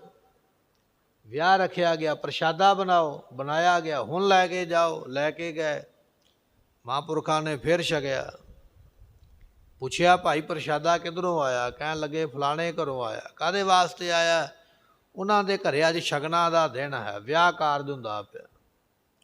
ਸੁਤੇ ਸਿੱਧੀ ਪ੍ਰਸ਼ਾਦਾ ਸਵਾਦ। ਫਿਰ ਕਹਿ ਦਿੱਤਾ, ਕਹਿਣ ਲੱਗੇ ਹੁਣ ਸ਼ਗਨ ਹੀ ਹੋਇਆ ਕਰਨਗੇ। ਇਸ ਤਰ੍ਹਾਂ ਦੀ ਅਵਸਥਾ ਹੈ ਜਿਹਨੂੰ ਤੁਰੀਆ ਅਵਸਥਾ ਕਿਹਾ ਜਾਂਦਾ ਹੈ। ਸੰਸਾਰ ਨਾਲ ਲਗਾਵ ਨਹੀਂ ਹੁੰਦਾ, ਸੰਸਾਰ ਵੱਲ ਧਿਆਨ ਆਉਂਦਾ ਹੀ ਨਹੀਂ। ਇੱਕ ਵਾਰ ਦੀ ਗੱਲ ਹੈ, ਲਾਹੌਰ ਦੇ ਸੂਬੇਦਾਰ ਨੇ ਆਪਣੀ ਫੌਜ ਭੇਜੀ, ਜਾਓ ਪਿੰਡਾਂ ਵਿੱਚੋਂ ਟੈਕਸ ਲੈ ਕੇ ਆਓ, ਜਿਹੜਾ ਨਹੀਂ ਦਿੰਦਾ ਉਹਦੇ ਘਰ ਦਾ ਸਮਾਨ ਚੁੱਕ ਕੇ ਲੈ ਆਓ। ਬਾਬਾ ਜੀ ਬੈਠੇ ਘਰ ਦੇ ਵਿੱਚ, ਸਮਾਧੀ ਵਿੱਚ, ਵਿਹੜੇ ਵਿੱਚ ਬੈਠੇ। ਉਹ ਸਿਪਾਹੀ ਆਏ, ਉਹਨਾਂ ਨੇ ਆਖਿਆ ਅਸੀਂ ਕਰ ਲੈਣ ਵਾਸਤੇ ਆਏ ਹਾਂ। ਹੁਣ ਬਾਬਾ ਜੀ ਤੇ ਸਮਾਧੀ ਵਿੱਚ ਬੈਠੇ, ਉਹ ਬੋਲੇ ਨਹੀਂ। ਸਿਪਾਹੀਆਂ ਨੇ ਸਾਰੇ ਘਰ ਦਾ ਸਮਾਨ ਚੁੱਕ ਲਿਆ, ਚੁੱਕ ਕੇ ਲਾਹੌਰ ਲੈ ਗਏ। ਜਿਸ ਪਾਸੇ ਬਾਬਾ ਜੀ ਦਾ ਮੂੰਹ ਹੈ ਉਸ ਪਾਸੇ ਬਾਜ ਬੈਠਦੇ ਸਨ। 2 ਬਾਜ ਉਹਨਾਂ ਨੇ ਰੱਖੇ ਹੋਏ, ਸਾਹਮਣੇ ਬਾਜ ਬੈਠਦੇ, ਉਹ ਬਾਜ ਵੀ ਲੈ ਗਏ। ਸਿਪਾਹੀਆਂ ਨੇ ਜਾ ਕੇ ਦੱਸਿਆ ਸੂਬੇਦਾਰ ਨੂੰ, ਅਸੀਂ ਫਲਾਣੇ ਪਿੰਡੋਂ ਆਹ ਲਿਆਂਦਾ। ਜਦੋਂ ਉਹਨਾਂ ਸਿਪਾਹੀਆਂ ਨੇ ਨਾਂ ਲਿਆ ਨਾ ਬਾਬਾ ਜੀ ਦੇ ਪਿੰਡ ਦਾ, ਵੀ ਅਸੀਂ ਰਮਦਾਸਪੁਰੇ ਦੇ ਵਿੱਚੋਂ ਵੀ ਆਹ ਕੁਝ ਲੈ ਕੇ ਆਏ ਹਾਂ, ਉਹ ਸੂਬੇਦਾਰ ਜਾਣਦਾ ਸੀ ਉਹਨਾਂ ਦੀ ਮਹਿਮਾ ਨੂੰ। ਕਹਿਣ ਲੱਗਾ ਵੀ ਉੱਥੇ ਇੱਕ ਫਲਾਣਾ ਘਰ ਹੈ, ਇਸ ਤਰ੍ਹਾਂ ਦਾ ਉਹਦਾ ਦਰਵਾਜ਼ਾ ਹੈ, ਇਸ ਤਰ੍ਹਾਂ ਦੇ ਉੱਥੇ ਸਾਧੂ ਰਹਿੰਦੇ, ਕਿਤੇ ਉਹਦੇ ਘਰੋਂ ਤਾਂ ਨਹੀਂ ਕੁਛ ਲੈ ਕੇ ਆਏ? ਉਹ ਕਹਿਣ ਲੱਗੇ ਜੀ ਉਹਦੇ ਘਰੋਂ ਵੀ ਲੈ ਕੇ ਆਏ, ਸਾਰਾ ਸਮਾਨ ਹੀ ਅਸੀਂ ਤੇ ਲੈ ਆਏ, ਛੱਡਿਆ ਹੀ ਕੁਝ ਨਹੀਂ। ਪੁੱਛਿਆ ਤੁਹਾਨੂੰ ਕਿਹਾ ਕੁਝ ਨਹੀਂ? ਕਹਿੰਦੇ ਜੀ ਨਹੀਂ, ਸਾਨੂੰ ਤੇ ਉਹਨਾਂ ਨੇ ਨਾ ਬੋਲਿਆ ਨਾ ਬੁਲਾਇਆ, ਤੇ ਚੁੱਪ ਕਰਕੇ ਬੈਠੇ ਰਹੇ। ਸੂਬੇਦਾਰ ਲਾਹੌਰ ਵਿੱਚੋਂ ਦੌੜਿਆ, ਉਸੇ ਵੇਲੇ ਘੋੜੇ ਤੇ ਲੈ ਕੇ ਸਿਪਾਹੀ ਭੱਜਾ ਵੀ ਕਿਤੇ ਸ਼ਰਾਫ ਨਾ ਹੋ ਜਾਵੇ। ਜਿਹੜੇ ਕਹਿੰਦੇ ਨੇ ਵਰੀਣਾ ਹੁੰਦਾ ਰਹੇਗਾ, ਉਹਨਾਂ ਦੇ ਬਚਨ ਕਹਿਣ ਦੇ ਨਾਲ ਵਰੀਣੇ ਸ਼ੁਰੂ ਹੋ ਗਏ। ਬਚਨ ਕਰਦੇ ਨੇ ਸ਼ਗਨ ਹੁੰਦੇ ਰਹਿਣਗੇ, ਸ਼ਗਨ ਸ਼ੁਰੂ ਹੋ ਗਏ। ਜੇ ਮੈਨੂੰ ਕੋਈ ਬਚਨ ਕਰ ਦਿੱਤਾ, ਮੈਂ ਤੇ ਬੜਾ ਵੱਡਾ ਘਾਟੇ ਵਿੱਚ ਪੈ ਜਾਵਾਂਗਾ, ਦੁੱਖ ਵਿੱਚ ਪੈ ਜਾਵਾਂ। ਛੇਤੀ ਨਾਲ ਸੂਬੇਦਾਰ ਦੌੜਿਆ, ਆ ਕੇ ਮੱਥਾ ਟੇਕਿਆ। ਕਹਿਣ ਲੱਗਾ ਜੀ ਮੇਰੇ ਸਿਪਾਹੀ ਆਏ ਸਨ, ਉਹ ਤੁਹਾਡੇ ਪਿੰਡ ਵਿੱਚੋਂ ਵੀ ਸਮਾਨ ਲੈ ਗਏ, ਤੇ ਮੈਨੂੰ ਲੱਗਦਾ ਵੀ ਤੁਹਾਡਾ ਸਮਾਨ ਵੀ ਲੈ ਗਏ। ਉਹਨਾਂ ਨੂੰ ਪਤਾ ਨਹੀਂ ਸੀ, ਮੈਂ ਮਾਫੀ ਮੰਗਣ ਵਾਸਤੇ ਆਇਆ, ਮੈਨੂੰ ਮਾਫ ਕਰ ਦਿਓ। ਜਿਹੜਾ ਤੁਹਾਡੇ ਘਰ ਦਾ ਸਮਾਨ ਗਿਆ ਨਾ, ਮੈਨੂੰ ਦੱਸ ਦਿਓ, ਮੈਂ ਸਾਰਾ ਵਾਪਸ ਕਰਾਵਾਂਗਾ ਹੁਣੇ ਹੀ। ਜਦੋਂ ਇਹ ਬਚਨ ਸੁਣਿਆ, ਨੇਤਰ ਖੋਲੇ ਤੇ ਸਾਹਮਣੇ ਅੱਡੇ ਦੇ ਉੱਪਰ ਬਾਜ ਨਹੀਂ ਬੈਠੇ, ਜਿੱਥੇ ਬਾਜ ਬੈਠੇ ਦੇਖੇ ਨਹੀਂ। ਸਾਹਮਣੇ ਨਿਗਾਹ ਕਹੀ, ਕਹਿਣ ਲੱਗੇ ਬਾਕੀ ਤੇ ਸਭ ਕੁਝ ਹੋਵੇਗਾ, ਬਾਜ ਨਹੀਂ ਦਿਸਦੇ, ਲੱਗਦਾ ਵੀ ਉਹ ਸਿਪਾਹੀ ਲੈ ਗਏ। ਜਦੋਂ ਇਹ ਬਚਨ ਸੁਣਿਆ ਤੇ ਉਹ ਸੂਬੇਦਾਰ ਬੜਾ ਹੈਰਾਨ ਹੋਇਆ। ਇਹਨਾਂ ਨੂੰ ਤੇ ਪਤਾ ਹੀ ਨਹੀਂ ਵੀ ਇਹਨਾਂ ਦੇ ਘਰ ਦਾ ਵੀ ਸਮਾਨ ਉਹ ਚੁੱਕ ਕੇ ਲੈ ਗਏ। ਜਿਹੜੀ ਸਾਹਮਣੇ ਚੀਜ਼ ਦਿਸ ਪਈ, ਉਹਦੇ ਵੱਲ ਹੀ ਵੇਖ ਕੇ ਕਹਿ ਦਿੱਤਾ ਵੀ ਆਹ ਨਹੀਂ ਦਿਸਦੀ ਹੈ। ਉੱਠ ਕੇ ਘਰ ਵਿੱਚ ਤੇ ਵੇਖਿਆ ਹੀ ਨਹੀਂ ਵੀ ਘਰ ਵਿੱਚ ਵੀ ਕੁਝ ਨਹੀਂ ਛੱਡਿਆ। ਬਾਜ ਵੀ ਵਾਪਸ ਆਏ, ਸਾਜੋ ਸਮਾਨ ਵੀ ਵਾਪਸ ਆਇਆ। ਮਹਾਰਾਜ ਕਹਿਣ ਲੱਗੇ ਇਹਨੂੰ ਕਹਿੰਦੇ ਤੁਰੀਆ ਅਵਸਥਾ। ਕੇਵਲ ਤੇ ਕੇਵਲ ਨਾਮ ਦੇ ਵਿੱਚ ਸੁਰਤ ਜੁੜੀ ਰਹਿਣੀ, ਦੁਨੀਆਦਾਰੀ ਦਾ ਕੋਈ ਖਿਆਲ ਨਹੀਂ ਹੈ। ਮਹਾਰਾਜ ਬਖਸ਼ਿਸ਼ ਕਰਦੇ, ਅਣਦਿਨ ਹਰ ਲਿਵ ਲਾਈ, ਉਹਨਾਂ ਗੁਰਮੁਖਾਂ ਦਾ ਧਿਆਨ ਦਿਨੇ ਰਾਤ ਨਾਮ ਦੇ ਵਿੱਚ ਲੱਗਾ ਰਹਿੰਦਾ ਹੈ। ਜਿਹੜੇ ਤੁਰੀਆ ਅਵਸਥਾ ਨੂੰ ਪ੍ਰਾਪਤ ਕਰ ਲੈਂਦੇ, ਉਹਨਾਂ ਨੂੰ ਐਸਾ ਨਾਮ ਦਾ ਸਵਾਦ ਆਉਂਦਾ, ਰਸ ਆਉਂਦਾ ਵੀ ਉਹ ਸਵਾਦ ਨੂੰ ਉਹ ਛੱਡਦੇ ਨਹੀਂ ਹਨ। ਐਸੀ ਦਾਤ ਉਹਨਾਂ ਗੁਰਮੁਖਾਂ ਨੂੰ ਪ੍ਰਾਪਤ ਹੁੰਦੀ ਹੈ। ਮਨ ਚਿੰਦਿਆ ਫਲ ਪਾਇਆ ਸੁਆਮੀ, ਹਰ ਨਾਮ ਵਜੀ ਵਧਾਈ। ਸਤਿਗੁਰੂ ਪਾਤਸ਼ਾਹ ਕਹਿਣ ਲੱਗੇ ਉਹਨਾਂ ਗੁਰਮੁਖਾਂ ਨੂੰ ਮਨ ਇੱਛਤ ਫਲ ਪ੍ਰਾਪਤ ਹੁੰਦਾ ਹੈ। ਜਿਵੇਂ ਆਪਾਂ ਨਾ, ਸਾਡੀਆਂ ਵੀ ਬੜੀਆਂ ਇੱਛਾ ਨੇ, ਮੈਨੂੰ ਕੱਲ੍ਹ ਨੂੰ ਆਹ ਮਿਲੇ, ਅਗਲੇ ਮਹੀਨੇ ਮੇਰਾ ਆਹ ਕੰਮ ਬਣ ਜਾਵੇ, ਅਗਲੇ ਸਾਲ ਮੈਨੂੰ ਇਸ ਤਰ੍ਹਾਂ ਵਸਤੂ ਮਿਲ ਜਾਵੇ। ਇੱਛਾਵਾਂ ਸਾਡੀਆਂ ਵੀ ਬੜੀਆਂ ਨੇ, ਪਰ ਸਾਰੀਆਂ ਨਹੀਂ ਪੂਰੀਆਂ ਹੁੰਦੀਆਂ। ਕੁਝ ਪੂਰੀਆਂ ਹੋ ਗਈਆਂ, ਕੁਝ ਅਧੂਰੀਆਂ ਰਹਿ ਗਈਆਂ, ਕੁਝ ਹੋਈਆਂ ਹੀ ਨਾ। ਪਰ ਗੁਰਮੁਖਾਂ ਦੀਆਂ ਕੋਈ ਇਹੋ ਜਿਹੀ ਇੱਛਾ ਹੈ ਹੀ ਨਹੀਂ ਵੀ ਜਿਹੜੀ ਪੂਰੀ ਨਾ ਹੋਵੇ। ਫੁਰਨੇ ਤੋਂ ਪਹਿਲਾਂ ਕਹਿਣ ਲੱਗੇ, ਇੱਕ ਵੇਲੇ ਮਹਾਤਮਾ ਬੈਠੇ ਹੋਏ ਨਾ ਕੁਝ ਜੁੜ ਕੇ, ਬੜੇ ਬੜੇ ਸਿਮਰਨ ਵਾਲੇ 3-4 ਮਹਾਤਮਾ ਬੈਠ ਗਏ। ਆਪਸ ਵਿੱਚ ਇੱਕ ਦੂਜੇ ਨਾਲ ਬਚਨ ਵਿਲਾਸ ਕਰਨ ਲੱਗ ਪਏ। ਇੱਕ ਮਹਾਤਮਾ ਬੋਲੇ, ਕਹਿਣ ਲੱਗੇ ਕਿ ਕੋਈ ਚੀਜ਼ ਦੀ ਇੱਛਾ ਹੋਵੇ ਨਾ, ਉਹ ਸਾਨੂੰ ਚੀਜ਼ ਬੜੀ ਛੇਤੀ ਮਿਲ ਜਾਂਦੀ ਹੈ। ਕੋਈ ਇੱਛਾ ਆ ਜਾਵੇ ਨਾ ਮਨ ਵਿੱਚ, ਉਹ ਚੀਜ਼ ਬੜੀ ਛੇਤੀ ਮਿਲ ਜਾਂਦੀ ਹੈ। ਦੂਜੇ ਮਹਾਤਮਾ ਬੋਲੇ, ਕਹਿਣ ਲੱਗੇ ਵੀ ਜੇ ਕੋਈ ਇੱਛਾ ਹੋਵੇ ਨਾ ਵਸਤੂ ਦੀ, ਸਾਨੂੰ ਇੱਕ ਦਿਨ ਵਿੱਚ ਹੀ ਮਿਲ ਜਾਂਦੀ ਹੈ। ਮੰਨ ਲਓ ਸਵੇਰੇ ਇੱਛਾ ਕੀਤੀ ਹੈ ਵੀ ਆਹ ਵਸਤੂ ਹੋਣੀ ਚਾਹੀਦੀ, ਉਹ ਸ਼ਾਮ ਤੱਕ ਮਿਲ ਜਾਂਦੀ ਹੈ। ਤੀਜੇ ਮਹਾਤਮਾ ਬੋਲੇ, ਕਹਿਣ ਲੱਗੇ ਵੀ ਅਸੀਂ ਜਿਹੜੀ ਚੀਜ਼ ਦੀ ਇੱਛਾ ਕਰ ਲਈਏ, ਸਾਨੂੰ 1 ਘੰਟੇ ਵਿੱਚ ਹੀ ਮਿਲ ਜਾਂਦੀ ਹੈ। ਚੌਥੇ ਮਹਾਤਮਾ ਚੁੱਪ ਰਹੇ। ਉਹਨਾਂ 3 ਮਹਾਤਮਾ ਨੇ ਚੌਥੇ ਮਹਾਤਮਾ ਨੂੰ ਪੁੱਛਿਆ, ਕਹਿਣ ਲੱਗੇ ਜੀ ਤੁਸੀਂ ਆਪਣੀ ਅਵਸਥਾ ਬਾਰੇ ਦੱਸੋ। ਉਹ ਕਹਿਣ ਲੱਗੇ, ਪਹਿਲੀ ਤੇ ਗੱਲ ਹੈ ਫੁਰਨਾ ਉੱਠਦਾ ਹੀ ਨਹੀਂ, ਫੁਰਨਾ ਆਉਂਦਾ ਹੀ ਨਹੀਂ, ਇੱਛਾ ਪੈਦਾ ਹੀ ਨਹੀਂ ਹੁੰਦੀ। ਤੇ ਦੂਜੀ ਗੱਲ ਇਹ ਹੈ, ਇੱਛਾ ਬਾਅਦ ਵਿੱਚ ਪੈਦਾ ਹੁੰਦੀ ਹੈ, ਪਦਾਰਥ ਪਹਿਲਾਂ ਆ ਜਾਂਦਾ ਹੈ। ਮੰਨ ਲਓ ਕਿ ਇੱਛਾ ਜੇ ਕੱਲ੍ਹ ਨੂੰ ਕੋਈ ਵਿਚਾਰ ਆਉਣਾ ਹੈ, ਅਗਲੇ ਦਿਨ ਵਿਚਾਰ ਆਉਣਾ ਹੈ, ਉਹ ਪਦਾਰਥ 1 ਦਿਨ ਪਹਿਲਾਂ ਹੀ ਸਾਡੇ ਕੋਲ ਆ ਜਾਂਦਾ। ਪਹਿਲੀ ਤੇ ਗੱਲ ਇਹ ਹੈ ਵੀ ਗੁਰੂ ਨਾਨਕ ਸਾਹਿਬ ਦੀ ਕਿਰਪਾ ਇੰਨੀ ਹੈ ਵੀ ਕਦੇ ਇੱਛਾ ਉੱਠੀ ਨਹੀਂ, ਕਦੇ ਫੁਰਨਾ ਬਣਿਆ ਹੀ ਨਹੀਂ। ਤੇ ਦੂਜੀ ਗੱਲ ਇਹ ਹੈ, ਫੁਰਨਾ ਬਾਅਦ ਵਿੱਚ ਬਣਦਾ ਹੈ, ਵਸਤੂ ਪਹਿਲਾਂ ਹਾਜ਼ਰ ਹੋ ਜਾਂਦੀ ਹੈ। ਇੰਨੀ ਕਿਰਪਾ ਹੈ। ਮਹਾਰਾਜ ਕਹਿਣ ਲੱਗੇ, ਮਨ ਚਿੰਦਿਆ ਫੜ ਪਾਇਆ ਸੁਆਮੀ। ਉਹ ਜਿਹੜੇ ਗੁਰਮੁਖ ਨੇ, ਮਨ ਇੱਛਤ ਫਲ ਜਿਹੜਾ ਵੀ ਚਾਹ ਲੈਣ, ਚਾਹੁੰਦੇ ਮਗਰੋਂ ਨੇ ਮਿਲ ਪਹਿਲਾਂ ਜਾਂਦਾ ਹੈ। ਤੇ ਗੁਰਮੁਖਾਂ ਦੀ ਸਭ ਤੋਂ ਇੱਛਾ ਕੀ ਹੈ? ਦੁਨੀਆ ਦੇ ਪਦਾਰਥ ਥੋੜ੍ਹੀ ਹੈ। ਗੁਰਮੁਖਾਂ ਦੀ ਇੱਛਾ ਇਹ ਹੈ, ਫਲ ਪਾਇਆ ਸੁਆਮੀ।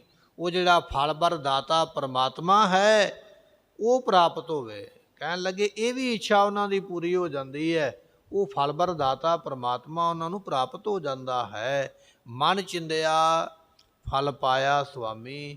ਉਹ ਗੁਰਮੁਖ ਮਨ ਇੱਛਤ ਫਲ ਇਹ ਪਾਉਂਦੇ ਕਿ ਸੁਆਮੀ ਪਰਮਾਤਮਾ ਦੀ, ਮਾਲਕ ਦੀ ਪ੍ਰਾਪਤੀ ਕਰ ਲੈਂਦੇ ਹਨ।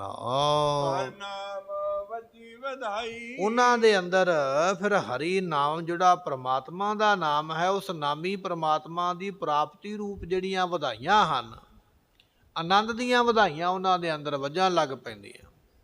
ਆਨੰਦ ਆਨੰਦ ਸਭ ਕੋ ਕਹੈ, ਆਨੰਦ ਗੁਰੂ ਤੇ ਜਾਣ। ਆਨੰਦ ਭਇਆ ਮੇਰੀ ਮਾਏ ਸਤਿਗੁਰੂ ਮੈਂ। ਐਸਾ ਆਨੰਦ ਜਿਹੜਾ ਕਥਨ ਕੀਤਾ ਹੈ, ਉਹਨਾਂ ਗੁਰਮੁਖਾਂ ਦੇ ਅੰਦਰ ਉਸ ਆਨੰਦ ਸਰੂਪ ਪਰਮਾਤਮਾ ਦੀ ਪ੍ਰਾਪਤੀ ਦੀਆਂ ਜਿਹੜੀਆਂ ਵਧਾਈਆਂ ਨੇ, ਉਹ ਵੱਜਣ ਲੱਗ ਪੈਂਦੀਆਂ। ਕਹਿਣ ਤੋਂ ਭਾਵ ਉਹ ਆਨੰਦ ਸਰੂਪ ਪਰਮਾਤਮਾ ਉਹਨਾਂ ਨੂੰ ਮਿਲ ਜਾਂਦਾ, ਪ੍ਰਾਪਤ ਹੋ ਜਾਂਦਾ ਹੈ। ਇਹ ਹੈ ਚੌਥੀ ਲਾਮ ਦਾ ਜਿਹੜਾ ਹੈ ਉਹ ਭਾਵ, ਕਿ ਚੌਥੀ ਲਾਮ ਕੀ ਆਖਦੀ ਪਈ ਹੈ, ਚੌਥੀ ਲਾਮ ਦੀ ਪ੍ਰਾਪਤੀ ਕੀ ਹੈ, ਮਹਾਰਾਜ ਬਖਸ਼ਦੇ ਹਨ। ਹਰ ਪ੍ਰਭ ਠਾਕਰ ਕਾਜ ਰਚਾਇਆ, ਧਨ ਹਿਰਦੈ ਨਾਮ ਵਿਗਾਸੀ। ਸਤਿਗੁਰੂ ਬਖਸ਼ਿਸ਼ ਕਰਦੇ। ਕਹਿਣ ਲੱਗੇ ਉਹ ਜਿਹੜਾ ਹਰੀ ਪਰਮਾਤਮਾ ਠਾਕੁਰ ਹੈ, ਠਾਕੁਰ ਕਹੀਏ ਮਾਲਕ ਹੈ, ਉਸ ਦੀ ਪ੍ਰਾਪਤੀ ਦਾ ਕਾਜ ਗੁਰੂ ਨੇ ਰਚਾਇਆ ਸੀ। ਗੁਰੂ ਦੇ ਕੋਲ ਸਿੱਖ ਆਇਆ, ਸਿੱਖ ਨੇ ਬੇਨਤੀ ਕੀਤੀ, ਸਤਿਗੁਰੂ ਕਿਰਪਾ ਕਰੋ, ਮੈਨੂੰ ਪਰਮਾਤਮਾ ਦੇ ਨਾਲ ਮਿਲਾ ਦਿਓ।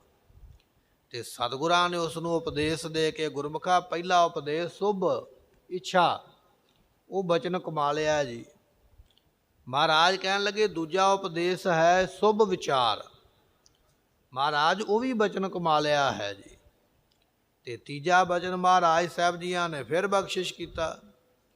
ਕਹਿਣ ਲੱਗੇ ਤੇਰੇ ਮਨ ਦੇ ਵਿੱਚ ਬੈਰਾਗ ਹੋਣਾ ਚਾਹੀਦਾ, ਮਨ ਜੁੜਿਆ ਹੋਣਾ ਚਾਹੀਦਾ, ਮਨ ਨੂੰ ਜੋੜਨਾ, ਨਿਰਮਲ ਕਰਨਾ ਹੈ। ਸਿੱਖ ਨੇ ਫਿਰ ਬੇਨਤੀ ਕੀਤੀ, ਮਹਾਰਾਜ ਉਹ ਵੀ ਦਾਤ ਆਪ ਜੀ ਨੇ ਬਖਸ਼ਿਸ਼ ਕਰ ਦਿੱਤੀ ਹੈ, ਮਨ ਨਿਰਮਲ ਵੀ ਹੋ ਗਿਆ, ਜੁੜ ਵੀ ਗਿਆ ਹੈ।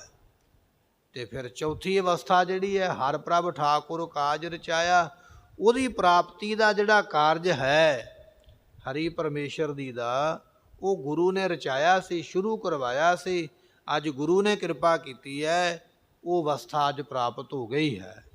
ਉਹ ਪਰਮਾਤਮਾ ਅੱਜ ਮਿਲ ਗਿਆ ਹੈ, ਐਸੀ ਦਾਤ ਮਿਲੀ ਹੈ। ਧਨ ਹਿਰਦਾ ਨਾਮ ਵਿਗਾਸੀ। ਮਹਾਰਾਜ ਕਹਿਣ ਲੱਗੇ ਇਹ ਧਨ ਜਗਿਆਸੂ ਰੂਪ ਜਿਹੜੀ ਇਸਤਰੀ ਹੈ, ਉਹ ਨਾਮ ਨੂੰ ਜਪ ਕੇ ਕਹਿ ਲਈਏ ਵਿਗਾਸੀ, ਖੁਸ਼ੀ ਦੇ ਸਮੇਤ ਹੋ ਗਈ, ਖੇੜੇ ਦੇ ਸਮੇਤ ਹੋ ਗਈ। ਧਨ ਨਾਮ ਹੈ ਜੀਵ ਇਸਤਰੀ ਦਾ। ਜੀਵ ਇਸਤਰੀ ਉਹ ਜਿਹਨੂੰ ਇਹ ਜਗਿਆਸਾ ਲੱਗੀ ਹੈ, ਠਾਕੁਰ ਏਕ ਸਬਾਈ ਨਾਰ। ਆਪਾਂ ਜਿੰਨੇ ਵੀ ਬੈਠੇ ਹਾਂ, ਗੁਰਬਾਣੀ ਨੇ ਸਾਰਿਆਂ ਨੂੰ ਨਾਰਾਂ ਕਥਨ ਕੀਤਾ ਹੈ, ਪਰਮਾਤਮਾ ਦੀਆਂ ਵਹੁਟੀਆਂ। ਪਰ ਅਸਲੀ ਪਰਮਾਤਮਾ ਦੀ ਵਹੁਟੀ ਉਹ ਹੈ, ਲਾੜੀ ਉਹ ਹੈ ਜਿਹਨੂੰ ਕਿਹਾ ਜਾਂਦਾ ਜਗਿਆਸੂ, ਜਿਹਦੇ ਮਨ ਵਿੱਚ ਇੱਛਾ ਹੈ ਕਿ ਮੈਨੂੰ ਪਰਮਾਤਮਾ ਦੀ ਪ੍ਰਾਪਤੀ ਹੋਵੇ। ਜਿੰਨਾ ਚਿਰ ਇੱਛਾ ਨਹੀਂ ਪੈਦਾ ਹੋਵੇਗੀ, ਉਹਨਾਂ ਚਿਰ ਪਰਮਾਤਮਾ ਕਿਵੇਂ ਮਿਲੇਗਾ। ਜਿਨ੍ਹਾਂ ਗੁਰਮੁਖਾਂ ਦੇ ਮਨ ਵਿੱਚ ਇੱਛਾ ਪੈਦਾ ਹੋਈ ਹੈ, ਉਹ ਜਿਹੜੇ ਗੁਰਮੁਖ ਹਨ, ਉਸ ਦੀ ਪ੍ਰਾਪਤੀ ਨੂੰ ਕਰਦੇ, ਉਹ ਪ੍ਰਾਪਤ ਹੋ ਜਾਂਦੇ।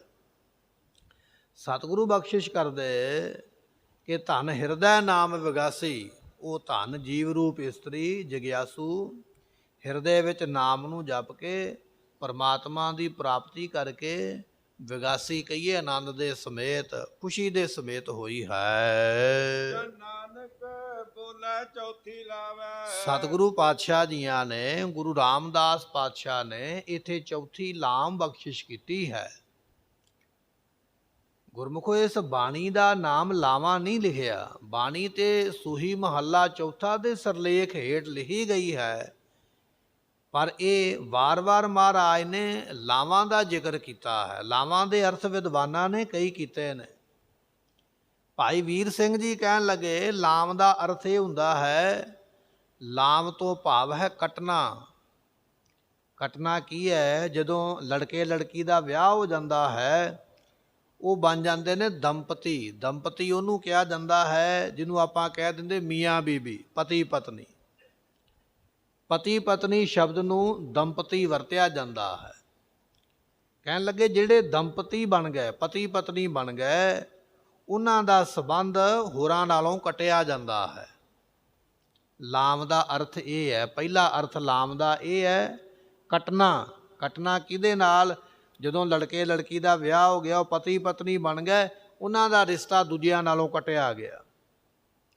ਲੜਕੀ ਨੇ ਛੱਡ ਦਿੱਤਾ ਹੈ ਮਾਂ ਨੂੰ, ਬਾਪ ਨੂੰ, ਭੈਣਾਂ ਨੂੰ, ਭਰਾਵਾਂ ਨੂੰ, ਆਪਣੇ ਪੇਕੇ ਘਰ ਨੂੰ, ਸਾਰਿਆਂ ਦੇ ਨਾਲੋਂ ਟੁੱਟ ਕੇ, ਸਾਰਿਆਂ ਨਾਲੋਂ ਕੱਟ ਕੇ ਉਹ ਪਤੀ ਦੇ ਨਾਲ ਤੁਰੀ ਹੈ। ਤੇ ਜਦੋਂ ਉਹ ਪਤੀ ਦੇ ਨਾਲ ਤੁਰੀ ਹੈ ਤੇ ਪਤੀ ਦਾ ਰਿਸ਼ਤਾ ਜਿਹੜਾ ਵੀ ਹੈ ਉਹ ਫਿਰ ਪਤਨੀ ਨਾਲ ਹੋ ਜਾਂਦਾ ਹੈ। ਉਹਦਾ ਪਹਿਲਾਂ ਵਾਲਾ ਬੋਲ ਚਾਲ, ਮਿਲਣ ਵਰਤਨ, ਲੈਣਾ ਦੇਣਾ, ਉਹਦਾ ਆਪਣੇ ਪਰਿਵਾਰ ਨਾਲ ਵੀ ਨਹੀਂ ਰਹਿੰਦਾ, ਬਦਲ ਜਾਂਦਾ ਹੈ। ਸੋ ਇਹ ਹੈ ਲਾਵਾਂ ਦਾ ਭਾਵ, ਦੂਜਿਆਂ ਨਾਲੋਂ ਕੱਟੇ ਜਾਣਾ, ਆਪਸ ਵਿੱਚ ਜੁੜ ਜਾਣਾ, ਇਹਨੂੰ ਕਹਿੰਦੇ ਲਾਮ। ਇਹ ਲਾਮ ਦਾ ਪਹਿਲਾ ਅਰਥ ਉਹਨਾਂ ਨੇ ਕੀਤਾ ਹੈ। ਦੂਜਾ ਲਾਮ ਦਾ ਅਰਥ ਉਹ ਕਰਦੇ ਨੇ, ਕਹਿਣ ਲੱਗੇ ਲਾਮ ਤੋਂ ਭਾਵ ਹੈ ਉਹ ਰੱਸਾ ਜਿਹਦੇ ਨਾਲ ਬੇੜੀ ਬੰਨ੍ਹੀ ਜਾਂਦੀ ਹੈ, ਤੇ ਰੱਸਾ ਬੇੜੀ ਨੂੰ ਬੰਨ੍ਹ ਕੇ ਰੱਖਦਾ ਹੈ। ਲਾਮ ਤੋਂ ਭਾਵ ਉਹ ਰਿਸ਼ਤਾ ਹੈ ਜਿਹੜਾ ਪਤੀ ਪਤਨੀ ਦੋਨਾਂ ਨੂੰ ਜੋੜ ਕੇ ਰੱਖਦਾ ਹੈ। ਭਾਵੇਂ ਉਹ ਸੰਸਾਰ ਦੀ ਆਪਾਂ ਲੱਜਾ ਕਹਿ ਲਈਏ ਵੀ ਲੋਕ ਕੀ ਕਹਿਣਗੇ, ਫਲਾਣੇ ਦੀ ਜਨਾਨੀ ਛੱਡ ਗਈ ਹੈ, ਫਲਾਣੇ ਦਾ ਬੰਦਾ ਛੱਡ ਗਿਆ ਹੈ, ਲੋਕ ਕੀ ਆਖਣਗੇ। ਭਾਵੇਂ ਇਹ ਗੱਲ ਲਾ ਲਈਏ, ਭਾਵੇਂ ਆਪਾਂ ਗੁਰੂ ਦਾ ਭੈ ਲਾ ਲਈਏ ਵੀ ਗੁਰੂ ਦੀ ਹਜ਼ੂਰੀ ਵਿੱਚ ਆਨੰਦ ਕਾਰਜ ਹੋਏ, ਮੈਂ ਪਾਪ ਦਾ ਭਾਗੀ ਨਾ ਬਣਾ। ਲਾਮ ਤੋਂ ਭਾਵ ਉਹ ਰਿਸ਼ਤਾ ਪਤੀ ਪਤਨੀ ਦਾ ਜਿਹੜਾ ਆਪਸ ਵਿੱਚ ਜੁੜਿਆ ਰਵੇ, ਕਦੇ ਵੱਖਰਾ ਨਾ ਹੋਵੇ। ਤੇ ਪਤੀ ਪਤਨੀ ਦੇ ਵਜੂਦ ਤੋਂ ਅੱਗੇ ਬੱਚਾ ਪੈਦਾ ਹੋਇਆ। ਮਹਾਰਾਜ ਕਹਿਣ ਲੱਗੇ ਪੁੱਤੀ ਗੰਢ ਪਵੈ ਸੰਸਾਰ। ਜੇ ਮੀਆਂ ਬੀਬੀ ਦੇ ਵਿੱਚ ਝਗੜਾ ਵੀ ਹੁੰਦਾ ਨਾ, ਰਿਸ਼ਤਾ ਟੁੱਟਣ ਤੇ ਆ ਜਾਵੇ, ਤੇ ਉਹਨਾਂ ਦੇ ਘਰ ਵਿੱਚ ਬੱਚਾ ਪੈਦਾ ਹੋ ਜਾਵੇ, ਤੇ ਟੁੱਟਿਆ ਹੋਇਆ ਰਿਸ਼ਤਾ ਫਿਰ ਜੁੜ ਜਾਂਦਾ ਬੱਚੇ ਕਰਕੇ। ਮਾਂ ਵੀ ਸੋਚਦੀ ਹੈ ਵੀ ਹੁਣ ਇਹਨੂੰ, ਬੱਚੇ ਨੂੰ ਬਾਪ ਤੋਂ ਦੂਰ ਨਾ ਕੀਤਾ ਜਾਵੇ। ਬਾਪ ਵੀ ਸੋਚਦਾ ਕਿ ਬੱਚੇ ਤੋਂ ਮੈਂ ਦੂਰ ਨਾ ਹੋਵਾਂ ਜਾਂ ਮਾਂ ਦੂਰ ਨਾ ਹੋਵੇ। ਕਹਿਣ ਲੱਗੇ ਬੱਚੇ ਕਰਕੇ ਮੀਆਂ ਬੀਬੀ ਦਾ ਟੁੱਟਿਆ ਹੋਇਆ ਰਿਸ਼ਤਾ ਫਿਰ ਆਪਸ ਵਿੱਚ ਜੁੜਦਾ ਹੈ। ਕਿਸ ਤਰ੍ਹਾਂ ਜੁੜਦਾ ਹੈ? ਜਿਵੇਂ ਰੱਸਾ ਬੇੜੀ ਨੂੰ ਜੋੜ ਕੇ ਖਲੋਤਾ ਹੈ, ਲਾਮ ਦਾ ਦੂਜਾ ਅਰਥ ਹੈ ਪਤੀ ਪਤਨੀ ਦਾ ਆਪਸ ਵਿੱਚ ਜੁੜ ਜਾਣਾ। ਇਹ ਦੂਜਾ ਅਰਥ ਉਹਨਾਂ ਨੇ ਸਮਝਾਉਣ ਵਾਸਤੇ ਕੀਤਾ ਹੈ। ਤੇ ਤੀਜਾ ਅਰਥ ਉਹਨਾਂ ਨੇ ਇਹ ਵੀ ਕੀਤਾ ਹੈ ਪਰਿਕਰਮਾ, ਜਿਹਨੂੰ ਆਪਾਂ ਕਹਿ ਦਿੰਦੇ ਹਾਂ। ਲਾਵਾਂ ਦਾ ਤੀਜਾ ਅਰਥ ਹੈ ਪਰਿਕਰਮਾ। ਜਿਵੇਂ ਪਹਿਲੇ ਸਮੇਂ ਦੇ ਵਿੱਚ ਲੋਕ ਫਸਲ ਕੱਟਦੇ ਸਨ, ਛੋਟੀਆਂ ਛੋਟੀਆਂ ਪੰਡਾਂ ਬੰਨ੍ਹ ਕੇ ਤੇ ਉਹਨਾਂ ਦਾ ਵੱਡਾ ਪੰਡਾਲ ਲਾ ਲੈਣਾ, ਉੱਪਰ ਉਹਦੇ ਬਲਦਾਂ ਨੂੰ ਫੇਰਨਾ, ਜਿਹਨੂੰ ਕਹਿੰਦੇ ਗਾਹ ਪਾਇਆ ਹੈ। ਉਹਦੇ ਉੱਪਰ ਬਲਦਾਂ ਨੇ ਘੁੰਮਣਾ, ਉਸ ਫਸਲ ਨੂੰ ਸਾਂਭਣਾ। ਉਹ ਜਿਹੜਾ ਗਾਹ ਪਾਉਣਾ ਹੈ ਨਾ, ਉਸ ਨੂੰ ਕਹਿੰਦੇ ਸਨ ਲਾਭ। ਲਾਭ ਤੋਂ ਭਾਵ ਫਿਰਨਾ, ਪਰਿਕਰਮਾ ਕਰਨੀਆਂ, ਵਾਰ-ਵਾਰ ਘੁੰਮ ਕੇ ਉੱਥੇ ਆਉਣਾ, ਫਿਰ ਉੱਥੇ ਆ ਜਾਣਾ। ਲਾਵਾਂ ਦਾ ਤੀਜਾ ਅਰਥ ਉਹਨਾਂ ਨੇ ਇਹ ਕੀਤਾ ਹੈ, ਜਿਹਨੂੰ ਆਪਾਂ ਕਹਿ ਦਿੰਦੇ ਹਾਂ ਪਰਿਕਰਮਾ, ਪ੍ਰਦਰਸ਼ਨਾ। ਇਹ ਤੀਜਾ ਅਰਥ ਉਹਨਾਂ ਨੇ ਸਾਨੂੰ ਸਮਝਾਉਣ ਵਾਸਤੇ ਕੀਤਾ, ਲਾਮ ਇਹਨੂੰ ਕਹਿੰਦੇ ਨੇ। ਤੇ ਚੌਥਾ ਅਰਥ ਲਾਮ ਦਾ ਜਿਹੜਾ ਹੈ ਉਹ ਸਮਝਾਉਣ ਵਾਸਤੇ ਇਹ ਵੀ ਉਹਨਾਂ ਨੇ ਬਖਸ਼ਿਆ ਹੈ ਕਿ ਲਾਮ ਦਾ ਚੌਥਾ ਅਰਥ ਇਹ ਹੁੰਦਾ ਹੈ, ਜਿਵੇਂ ਆਪਾਂ ਬਚਨ ਕਰ ਦਿੰਦੇ ਹਾਂ ਲਗਾਵ। ਲਾਮ ਤੋਂ ਭਾਵ ਹੈ ਲਗਾਵ, ਲਗਾਓ, ਕਿਸੇ ਨਾਲ ਲਗਾਓ ਹੋ ਜਾਣਾ। ਆਪਾਂ ਆਖਦੇ ਮੇਰਾ ਤਾਂ ਇਹਦੇ ਨਾਲ ਬੜਾ ਲਗਾਵ ਹੈ। ਕੀ ਲਗਾਵ ਹੈ? ਭਾਵ ਕਿ ਮੇਰਾ ਇਹਦੇ ਨਾਲ ਬੜਾ ਪ੍ਰੇਮ ਹੈ, ਮੈਂ ਇਹਨੂੰ ਛੱਡ ਨਹੀਂ ਸਕਦਾ, ਜਾਂ ਇਹ ਮੈਨੂੰ ਛੱਡ ਨਹੀਂ ਸਕਦਾ ਹੈ। ਲਾਮ ਤੋਂ ਭਾਵ ਹੈ ਲਗਾਓ। ਲਗਾਓ ਕਹਿੰਦੇ ਪ੍ਰੇਮ ਨੂੰ, ਆਪਸ ਵਿੱਚ ਪ੍ਰੇਮ ਪੈ ਜਾਣਾ ਜਾਂ ਆਪਸ ਵਿੱਚ ਮਿਲਾਪ ਹੋ ਜਾਣਾ ਇੱਕ ਦੂਜੇ ਦੇ ਨਾਲ। ਸਤਿਗੁਰੂ ਜੀ ਦਾ ਬਚਨ ਹੈ ਵਿਛੜਿਆ ਮੇਲੇ ਪ੍ਰਭੂ। ਸਤਿਗੁਰੂ ਕਿਰਪਾ ਕਰਦੇ ਨਾ, ਦਰਗਹਿ ਕਾ ਬਸੀਠ, ਵਿਛੜਿਆਂ ਨੂੰ ਮੇਲ ਦਿੰਦੇ, ਮਿਲਾਪ ਕਰਵਾ ਦਿੰਦੇ। ਜਾਂ ਆਪਾਂ ਸੌਖਾ ਸਮਝਣ ਵਾਸਤੇ ਕਹਿ ਦਈਏ, ਜਿਹਨੂੰ ਆਪਾਂ ਕਹਿੰਦੇ ਆ ਮੇਰਾ ਸੰਯੋਗ ਹੈ, ਸੰਯੋਗਾਂ ਦੀ ਦਾਤ ਮਿਲੇ, ਸੰਯੋਗ ਖੁੱਲ੍ਹ ਜਾਣ। ਸੰਯੋਗ ਖੁੱਲ੍ਹੇ ਫਿਰ ਵਿਆਹ ਹੋ ਗਿਆ, ਵਿਆਹ ਹੋ ਗਿਆ, ਹੁਣ ਦੁੱਖ ਆਇਆ ਕਿ ਸੁੱਖ ਆਇਆ, ਮੇਰਾ ਸੰਯੋਗ ਹੈ। ਲਾਮ ਦਾ ਚੌਥਾ ਅਰਥ ਸੰਯੋਗ ਹੈ। ਦੁਨੀ ਚੰਦ ਰਾਜਾ ਆਪਣੀ ਸਭ ਤੋਂ ਛੋਟੀ ਧੀ ਨੂੰ, ਰਜਨੀ ਨੂੰ ਕਹਿਣ ਲੱਗਾ ਤੈਨੂੰ ਕੋਹੜੇ ਪਿੰਗਲੇ ਦੇ ਨਾਲ ਹੀ ਵਿਆਹਾਂਗਾ। ਪ੍ਰਸੰਗ ਬੜਾ ਲੰਮਾ ਹੈ। ਵਾਕਿਆ ਹੀ ਕੋਹੜਾ ਪਿੰਗਲਾ ਵੇਖ ਕੇ ਉਹਦੇ ਨਾਲ ਵਿਆਹਿਆ ਗਿਆ। ਮਾਂ ਨੇ ਆਖਿਆ ਧੀਏ ਕੋਹੜੇ ਪਿੰਗਲੇ ਨਾਲ ਕਿਵੇਂ ਜ਼ਿੰਦਗੀ ਬਸਰ ਕਰੇਂਗੀ, ਤੈਨੂੰ ਵਿਰੋਧ ਕਰਨਾ ਚਾਹੀਦਾ ਹੈ। ਬੀਬੀ ਰਜਨੀ ਕਹਿਣ ਲੱਗੀ ਇਹ ਮੇਰਾ ਸੰਯੋਗ ਹੈ, ਜੋ ਮੇਰੇ ਕਰਮਾਂ 'ਚ ਲਿਖਿਆ ਉਹ ਮੈਨੂੰ ਮਿਲ ਗਿਆ ਹੈ। ਜੇ ਦੁੱਖ ਮਿਲਣਾ ਤੇ ਸੁੱਖ ਮਿਲਣਾ ਮੈਨੂੰ ਇਹਦੇ ਵਿੱਚੋਂ ਹੀ ਮਿਲ ਜਾਣਾ ਹੈ। ਧੰਨ ਗੁਰੂ ਰਾਮਦਾਸ, ਗੁਰੂ ਅਮਰਦਾਸ ਮਹਾਰਾਜ ਨੇ ਕਿਰਪਾ ਕੀਤੀ। ਉਹ ਕੋਹੜਾ ਪਿੰਗਲਾ ਜਿਹੜਾ ਪਵਿੱਤਰ ਸਥਾਨ 'ਤੇ ਇਸ਼ਨਾਨ ਕਰਨ ਕਰਕੇ ਉਹਦਾ ਕੋਹੜ ਦਾ ਦੁੱਖ ਤੇ ਰੋਗ ਦੂਰ ਹੋ ਗਿਆ। ਪਿੰਗਲਾ ਵੀ ਪੁਣਾ ਉਹਦਾ ਸਹੀ ਹੋ ਗਿਆ, ਨਵਾਂ ਨਰੋਇਆ ਹੋ ਗਿਆ, ਤੰਦਰੁਸਤ ਹੋ ਗਿਆ। ਤੇ ਬੀਬੀ ਰਜਨੀ ਜੀਆਂ ਨੂੰ ਸੁੱਖ ਪ੍ਰਾਪਤ ਹੋਇਆ। ਇਹ ਚੌਥਾ ਅਰਥ ਉਹਨਾਂ ਨੇ ਲਾਇਆ ਹੈ ਕਿ ਜੋ ਮੇਰੇ ਸੰਜੋਗਾਂ ਵਿੱਚ ਲਿਖਿਆ ਹੈ, ਦੁੱਖ ਤੇ ਸੁੱਖ, ਚੰਗਾ ਤੇ ਮਾੜਾ ਉਹਦੇ ਕੋਲੋਂ ਪ੍ਰਾਪਤ ਹੋ ਜਾਣਾ ਹੈ। ਇਹ ਰੱਬ ਦਾ ਭਾਣਾ ਹੈ, ਇਹ ਰੱਬ ਦਾ ਹੁਕਮ ਹੈ, ਇਹ ਮੰਨ ਲੈਣਾ। ਇਹ ਚੌਥਾ ਅਰਥ ਕੀਤਾ ਹੈ ਲਾਵਾਂ ਦੇ। ਚਾਰ ਅਰਥ ਕੀਤੇ ਨੇ। ਪਹਿਲਾ ਹੈ ਕੱਟਣਾ, ਦੂਜਿਆਂ ਨਾਲੋਂ ਕੱਟ ਕੇ ਆਪਸ ਵਿੱਚ ਜੁੜ ਜਾਣਾ। ਦੂਜਾ ਹੈ ਜਿਵੇਂ ਰੱਸਾ ਬੇੜੀ ਨੂੰ ਬੰਨ੍ਹ ਕੇ ਰੱਖਦਾ, ਮੀਆਂ ਬੀਵੀ ਆਪਸ ਵਿੱਚ ਜੁੜੇ ਰਹਿੰਦੇ ਇੱਕ ਦੂਜੇ ਦੇ ਨਾਲ। ਤੀਜਾ ਅਰਥ ਉਹਨਾਂ ਨੇ ਕੀਤਾ ਜਿਵੇਂ ਬਲਦ ਵਾਰ-ਵਾਰ ਗਾਹੇ ਦੇ ਉੱਪਰ ਚੱਲਦੇ, ਗਾਹ ਪਾਉਂਦੇ ਨੇ, ਇਸ ਤਰ੍ਹਾਂ ਪ੍ਰਕਰਮਾਂ ਕਰਨੀਆਂ। ਅਤੇ ਚੌਥਾ ਅਰਥ ਜਿਹੜਾ ਹੈ ਲਗਾਓ। ਲਗਾਓ ਕਹੀਏ ਪ੍ਰੇਮ, ਮਿਲਾਪ, ਜਾਂ ਕਹਿ ਲਈਏ ਸੰਯੋਗ। ਇਹ ਚਾਰ ਅਰਥ ਵਿਦਵਾਨਾਂ ਨੇ ਵੱਖਰੇ ਵੱਖਰੇ ਸਾਨੂੰ ਬਖਸ਼ਿਸ਼ ਕੀਤੇ। ਮਹਾਰਾਜ ਕਹਿਣ ਲੱਗੇ ਜਾਂ ਨਾਨਕ ਬੋਲੇ ਚੌਥੀ ਲਾਵੈ। ਇਹ ਚੌਥੀ ਲਾਭ, ਚੌਥੀ ਅਵਸਥਾ, ਜਿਹਨੂੰ ਤੁਰਿਆ ਪਦ ਕਿਹਾ ਜਾਂਦਾ ਹੈ, ਜਿਹਨੂੰ ਬ੍ਰਹਮ ਗਿਆਨ ਕਿਹਾ ਜਾਂਦਾ ਹੈ, ਇਹ ਜਿਨ੍ਹਾਂ ਗੁਰਮੁਖਾਂ ਨੂੰ ਪ੍ਰਾਪਤ ਹੁੰਦਾ ਹੈ। ਹਰ ਪਾਇਆ ਪ੍ਰਭ ਅਵਿਨਾਸੀ। ਉਹ ਜਿਹੜੇ ਗੁਰਮੁਖ ਨੇ ਨਾਸ ਤੋਂ ਰਹਿਤ ਪ੍ਰਮਾਤਮਾ ਨੂੰ ਪ੍ਰਾਪਤ ਕਰ ਲੈਂਦੇ। ਇੱਕ ਪ੍ਰਮਾਤਮਾ ਐਸਾ ਹੈ ਜਿਹੜਾ ਕਦੇ ਨਾਸ ਨਹੀਂ ਹੁੰਦਾ। ਪਰਮਾਤਮਾ ਤੋਂ ਬਿਨਾਂ ਬਾਕੀ ਸਾਰੀ ਦੁਨੀਆ ਮਿਟ ਜਾਣ ਵਾਲੀ, ਨਾਸ ਹੋ ਜਾਣ ਵਾਲੀ, ਖਤਮ ਹੋ ਜਾਣ ਵਾਲੀ ਹੈ। ਮਹਾਰਾਜ ਕਹਿਣ ਲੱਗੇ ਉਹ ਨਾਸ ਤੋਂ ਰਹਿਤ ਉਹ ਪਰਮਾਤਮਾ ਨੂੰ ਪ੍ਰਾਪਤ ਕਰ ਲੈਂਦੇ। ਇਹ ਬਚਨ ਕਰਕੇ ਉਹ ਗਰੀਬ ਸਿੱਖ ਦੀ ਜਿਹੜੀ ਲੜਕੀ ਆਈ ਹੈ, ਮਹਾਰਾਜ ਨੇ ਇਹ ਬਾਣੀ ਰਚ ਕੇ ਉਹਦਾ ਲੜਕੇ ਨਾਲ ਵਿਆਹ ਕਰਵਾ ਕੇ ਬਰਾਤ ਨੂੰ, ਜਨੇਤ ਨੂੰ ਪ੍ਰਸ਼ਾਦਾ ਪਾਣੀ ਛਕਾ ਕੇ ਖੁਸ਼ੀਆਂ ਬਖਸ਼ਿਸ਼ ਕਰਕੇ ਮਹਾਰਾਜ ਨੇ ਵਿਦਾ ਕਰ ਦਿੱਤਾ। ਜਿਹੜਾ ਜਗਿਆਸੂ ਬੈਠਾ ਸੀ ਕੋਲ ਆ ਕੇ, ਮਹਾਰਾਜ ਮੈਨੂੰ ਪਰਮਾਤਮਾ ਦੀ ਪ੍ਰਾਪਤੀ ਕਿਵੇਂ ਹੋਵੇ, ਉਸ ਜਗਿਆਸੂ ਨੂੰ ਮਹਾਰਾਜ ਨੇ ਬਾਣੀ ਰਚ ਕੇ ਸ਼ੁਭ ਸਿੱਖਿਆ ਦੇ ਕੇ ਕਿ ਸ਼ੁਭ ਇੱਛਾ, ਸ਼ੁਭ ਵਿਚਾਰ, ਮਨ ਨਿਰਮਲ ਤੇ ਮਨ ਦਾ ਟਿਕਾਓ ਤੇ ਫਿਰ ਪਰਮਾਤਮਾ ਦੀ ਪ੍ਰਾਪਤੀ, ਐਸੀ ਦਾਤ ਦੇ ਕੇ ਉਸ ਜਗਿਆਸੂ ਨੂੰ ਵੀ ਪਰਮਾਤਮਾ ਨਾਲ ਮਿਲਾ ਦਿੱਤਾ। ਇਸ ਤਰ੍ਹਾਂ ਦੋਨਾਂ ਨੂੰ ਨਾਨਕ ਨਜ਼ਰੋਂ ਨਜ਼ਰ ਨਿਹਾਲ ਕਰ ਦਿੱਤਾ, ਉਹਨਾਂ ਨੂੰ ਨਿਹਾਲ ਕਰ ਦਿੱਤਾ ਆਪਣੀ ਮਿਹਰ ਦੀ ਬਖਸ਼ਿਸ਼ ਕਰਕੇ, ਮਿਹਰ ਦੀ ਨਜ਼ਰ ਕਰਕੇ। ਐਸੀਆਂ ਕਿਰਪਾ ਮਹਾਰਾਜ ਨੇ ਕੀਤੀਆਂ। ਇਸ ਤਰ੍ਹਾਂ 4 ਲਾਵਾਂ ਦਾ ਪਾਠ ਧੰਨ ਗੁਰੂ ਰਾਮਦਾਸ ਮਹਾਰਾਜ ਜੀਆਂ ਨੇ ਸਾਨੂੰ ਬਖਸ਼ਿਸ਼ ਕੀਤਾ ਹੈ, ਜਿਹਨੂੰ ਅਸੀਂ ਲਾਵਾਂ ਦਾ ਪਾਠ ਆਖਦੇ ਹਾਂ। ਔਰ ਸਿੱਖ ਜਗਤ ਦੇ ਵਿੱਚ ਜਿਹੜਾ ਅਸੀਂ ਆਨੰਦ ਕਾਰਜ ਵੇਲੇ ਬਖਸ਼ਿਸ਼ ਕਰਦੇ ਹਾਂ। ਧੰਨ ਗੁਰੂ ਗੋਬਿੰਦ ਸਿੰਘ ਮਹਾਰਾਜ ਜੀ ਨੂੰ ਸਿੱਖਾਂ ਨੇ ਪੁੱਛਿਆ, ਮਹਾਰਾਜ ਭੂਤ ਪ੍ਰੇਤ ਕਿੰਨੇ ਕੁ ਨੇ? ਤੇ ਸਤਿਗੁਰੂ ਕਹਿਣ ਲੱਗੇ ਕਿੰਨੇ ਕੁ ਨੇ ਤੁਹਾਨੂੰ ਵਿਖਾ ਦਈਏ। ਮਹਾਰਾਜ ਦਾ ਬਚਨ ਹੋਇਆ, ਕਹਿਣ ਲੱਗੇ ਜਿੰਨੇ ਕੱਚੇ ਪੱਕੇ ਰਾਹ ਸਾਰੇ ਭੂਤ ਪ੍ਰੇਤਾਂ ਦੇ ਭਰੇ ਹੋਏ। ਸਿੱਖ ਵੇਖ ਕੇ ਬੜੇ ਹੈਰਾਨ ਹੋਏ, ਮਹਾਰਾਜ ਇੰਨੇ? ਸਤਿਗੁਰੂ ਕਹਿੰਦੇ ਗੁਰਬਾਣੀ ਵਿੱਚ ਲਿਖਿਆ ਤੇ ਹੈ, ਕਈ ਕੋਟ ਭੂਤ ਪ੍ਰੇਤ ਸੂਕਰ ਮਿਰਗਾਚ, ਇਹ ਸਾਰੇ ਹੈ ਭੂਤ ਹੀ ਨੇ, ਉਹਨਾਂ ਦੀਆਂ ਵੱਖਰੀਆਂ ਵੱਖਰੀਆਂ ਕੈਟਾਗਰੀਆਂ ਨੇ, ਪਰ ਜਿੰਨੇ ਨਾਂ ਲਿਖੇ ਇਹ ਸਾਰੇ ਹੈ ਭੂਤਾਂ ਦੀ ਸ਼੍ਰੇਣੀ ਵਿੱਚ ਹੀ ਆਉਂਦੇ। ਮਹਾਰਾਜ ਵਾਕਿਆ ਜੀ ਕਰੋੜਾਂ ਲਿਖੇ ਨੇ ਗੁਰੂ ਅਰਜਨ ਸਾਹਿਬ ਨੇ, ਤੇ ਕਰੋੜਾਂ ਹੀ ਹਨ। ਉਹਨਾਂ ਨੂੰ ਪੁੱਛਿਆ ਵੀ ਤੁਹਾਡੀ ਗਿਣਤੀ? ਕਹਿਣ ਲੱਗੇ ਮਹਾਰਾਜ ਗਿਣਤੀ ਤੇ ਇਸ ਤੋਂ ਵੀ ਪਹਿਲਾਂ ਜ਼ਿਆਦੀ ਸੀ, ਹੁਣ ਘਟ ਗਈ ਹੈ।